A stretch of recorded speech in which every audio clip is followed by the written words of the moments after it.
Eny ary dia misaotra anao mandrakariva tsy manadiny ny fiarahantsika atao anatin'ny fandaharana meteo manolotra ny araba ho an'ny isam-baravarana n'aiza n'aiza misy anao eto Madagasikara.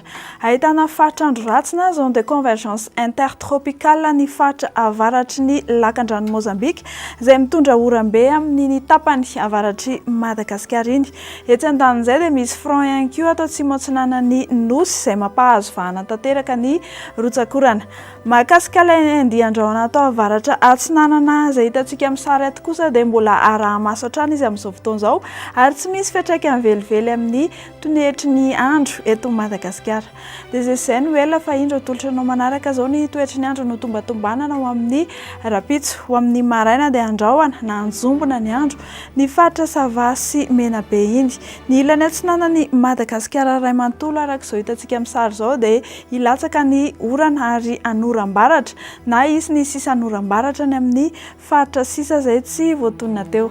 Ho amin'ny rapitso tolakandro izay dia ny tendrony avy atsimon'ny Madagasikara iny hatrany no andrahoana ny andro fa saika hilatsaka avokoa ny oram-baratra ny amin'ny faritra sisa fa ho bebe ny rotsakorana ny faritra Boeny sy Melakiny.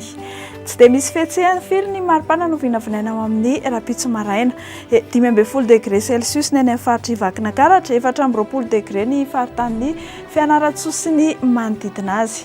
Ho amin'ny rapitso tolakandro izay dia isy fidinany ny maripana ny amin'ny ilany atsinanan'ny nosy iray manontolo sy ny ety amin'ny faritry ny avoatany. Ny ambony indrindra izao dia 4 degré celsius any amin'ny distrikan'ny Morondava any.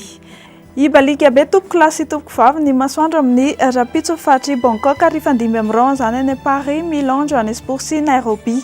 Anoram-baratra kosa ny Maurice, Comores, Seychelles ary La Réunion. Ho amin'ny rapitso tontolon'ny andro dia hamangatsika eo ny elanelan'ny amin'ny 5 sy 17 minitra hatramin'ny 9 sy 20 minitra ny masoandro. Dia izay ny meteo ho amin'ny fiteny malagasy mametraka ny mandra-pitafa tompoko lahy sy tompoko vavy.